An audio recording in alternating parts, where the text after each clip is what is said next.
So this one was a tough one because I was trying to hold back on it. Drill music is a huge topic. I got my opinion on it.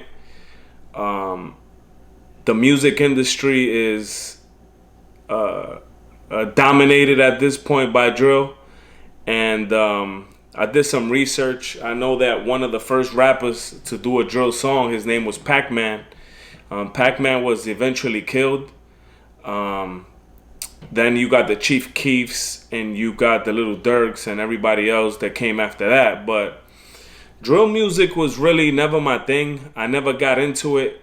I come from the Bronx, where hip hop was born, and here in New York it's all about lyrics and wordplay. So I felt like Chicago music wasn't doing that, so I really never paid attention to it. So I really had pretty much nothing to say about it.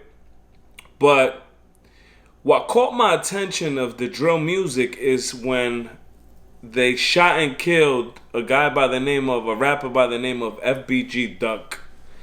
So I start looking Duck up, and cause the news spread like wildfire that a Chicago rapper was shot, and just seeing him on the floor there, like helpless, just moving his leg from side to side, knowing that it's over. It kind of like broke my heart, cause you really don't see. I mean, you see these killings, but from such an influential person or influential rapper from Chicago, see him on the floor like that in a place where I think that they never been shootings in that part. That's like killing somebody in Times Square in New York City, So it caught my attention, and I started researching who FBG Duck was, and then from there I started, researching other rappers from the same set or from a different set. I know it's 64th and 63rd, BDs against GDs. And I started educating myself on this type of music. I'm going to have to say that a lot of the music was pretty dope. I really enjoyed learning what was drill and who these guys were. My personal favorite, I got 3 personal favorites from Chicago. The first one is a kid by the name of Young Pappy. I liked Young Pappy's energy. The songs I listen from Young Pappy is about just the pain and trying to get out, but he's already playing this gangster role, and he's a gangster and he gotta pop off because mama ain't raised no sucker, But Young Pappy, I really loved his music. Then, of course, FBG Duck, I think that if he would have never got killed, he'll probably be the biggest in Chicago because he had a certain delivery and a certain style that was going to capture everybody's ear. I mean, he hit more than a million views and listens, and he was on his way up. Actually, he caught a deal. And then King Von. King Von was a storyteller, and to me, he was one of the dopest. So those are my top 3 Chicago rappers. But when I think about these kids just dying, you talk about 25, 26 years old just slaughtering each other because they rep this set or they rep the other set. But they do this because there's a lot of bloodshed. If you kill one of my friends, I'm gonna kill one of your friends, and it's like a basketball game. They take it. It sounds like a joke, or we up 3 or we up 4, we up 5, talking about killings, you know what I mean? So it's just like, it's kind of disturbing. And to know that these young brothers just went out in the blaze of bullets just pretty much for nothing, because what you gain out of it? Like, what? All right, I killed your mans, and now what? Nothing. You just dead. I wish I could have been a voice for these kids, and call these kids up and say, yo, let's talk to the mayor.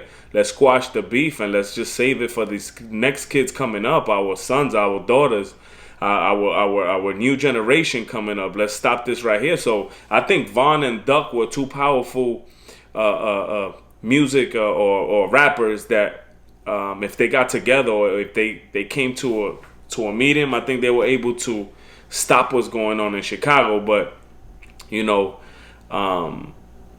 the amount of killings on each side was just, and they still out there hunting each other, and it saddened me. I really pray for their families all the time, because it's really hard. Those kids been through hell, whether there was structure in their homes or not, but they they born up, they raised and born like with that curse, you know. So I got into rap, I got into the drill music, and I've been studying Chicago rap for the last year since Duck got killed. And it's very interesting because these kids are glorifying these kids, you know. And it's good to glorify the music and to say, oh, this is a dope song to dance to, but what these kids are talking about is killing their ops and the opposition or the people that they got beef with, you know. So it turned them from beef to, you know, actually war. And there's this other little kid that I see his face, and I'm like, who this little guy? I see it everywhere, and it's the little kid Yummy. I think he got killed at 11. Imagine 11 years old, walking around with a gun looking for beef or willing to blast anybody. It's crazy.